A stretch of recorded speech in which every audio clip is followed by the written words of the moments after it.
Aus dem Herzen heraus ist für mich, wenn der Verstand, wenn wir ihn regelmäßig einladen, wieder nach Hause zu kommen in das Herz, weil das Ego, unser Verstand kommt ja, wird gespeist von unserem Herzen. Und es gibt genug, ich sage es immer, auch hier irdische Forschung, denen das bewusst ist, dass zum Beispiel das Herz auch Nervenzellen hat, die ähnlich wie im Gehirn sind. Unser Bauch hat Nervenzellen, die ähnlich sind wie unser Gehirn. Und in dem Moment, wenn der Kopf nicht mehr dort oben sitzt wie die Kontrollzentrale, sondern eins wird wieder mit dem Körper und nicht mehr, sag ich mal, außen vor ist, oder besser gesagt, alles kontrolliert, was hinter ihm ist, in dem Moment kann Heilung passieren und der Kopf beginnt in Synchronizität mit dem Herzen zu gehen. Und das Herz ist letzten Endes das, wo uns als die Seele, die wir sind, am nächsten ist, weil wir dort fühlen, wir lieben. Wir fühlen nicht mit dem Kopf. Der Kopf macht Emotionen, vielleicht durch Hormoncocktails. Aber letzten Endes fühlen wir am allermeisten über unser Herz. Wenn wir uns nicht wohlfühlen, wird das Herz eng und wir fühlen das einfach. Uns wird aus dem Herzen heraus zuallererst kalt, wenn wir Wut fühlen, als dass es irgendwo anders passiert. Es passiert nicht da oben, sondern es passiert hier. Und in dem Moment, wenn der Kopf beginnt, mit dem Herzen zu ko-kreieren, kommt Klarheit in das Bewusstsein, kommt Klarheit in den Verstand und das Ego kommt in die Heilung. Je öfter ich das mache, umso komfortabler lernt sich der Verstand und das Ego zu fühlen, in dem Herzraum zu sein und in dem Herzraum zu existieren. Das heißt, das Zentrum von hier wandert langsam hierhin. Und so verändert sich auch mein Fokus, die Art und Weise, wie ich die Welt sehe, die Art und Weise, wie ich mich sehe, wie ich anderen Leuten begegne.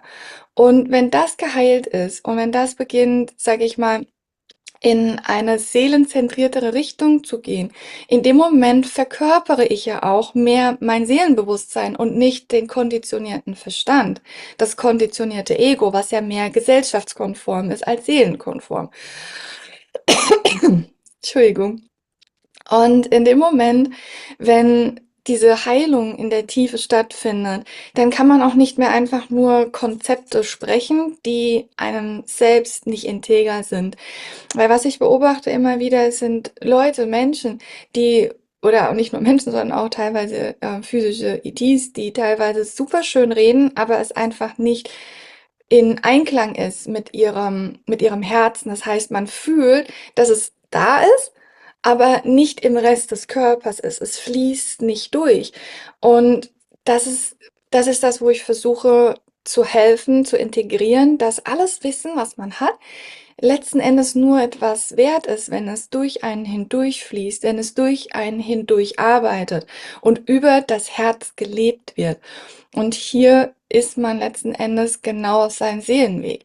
Manche Leute suchen ja nach ihrem Seelenweg und nach ihrem Plan, den sie haben, aber laufen dann letzten Endes dem Plan des Verstandes, dem Plan des Egos, dem Plan der Konditionierung, weil sie sich überhaupt gar nicht trauen oder sich nicht vertrauen genug, dass das, was sie fühlen, oder weil vielleicht sogar die Verbindung fehlt zu ihrem eigenen wahrhaftigen Fühlen, dass sie irgendwas tun, aber nicht aus der Seelenessenz heraus. Und für all die, die auf der Suche sind nach ihrem Seelenplan, nach ihrer wahrhaftigen Bestimmung, der Weg beginnt hier über das Bewusstsein, das komplett verschmolzen ist mit dem Herzen. Und das geht nicht, indem ich mich hinsetze, einmal meditiere oder zweimal meditiere am Tag, sondern ich muss immer wieder zurückkommen in mein Herz und dort ruhen, bis es normal wird, bis ich nicht mehr kopfgesteuert, sondern herzgesteuert bin in einer gewissen Art und Weise. Es klingt so negativ, aber ich glaube, ihr fühlt, was ich meine. Und das ist ein Prozess, der geht über Monate bis Jahre. Und es gibt nie genug Herzverbindung. Es ist unendlich, der Prozess eigentlich. Es gibt nur noch eine tiefere und eine noch tiefere und noch tiefere Verbindung mit sich selbst, die noch mehr in Klarheit ist mit sich selbst, noch integrierter ist mit sich selbst.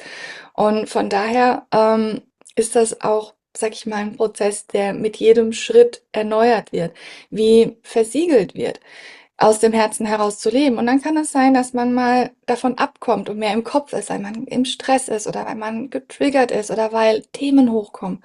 Und dann immer wieder, okay, zurück ins Herz und wieder aus dem Herzen heraus, immer wieder aufs Neue. Auch ich mache das. Jeden Tag gehe ich aufs Neue in mein Herz und wenn irgendwelche Herausforderungen sind, gehe ich immer wieder in mein Herz und fühle. Ich lasse meinen Kopf analysieren, der darf spielen gehen. Das ist kein Problem. Aber immer wieder ins Herz zu kommen und aus dem Herzen heraus zu fühlen und sich zu fragen, handelt man so, wenn man in Liebe ist, im Mitgefühl ist? Wie sieht das Herz dann die Situation? Und sich immer wieder neu auszurichten. Und so aus meiner Perspektive komme ich letzten Endes in die Integration von meiner Seelenessenz.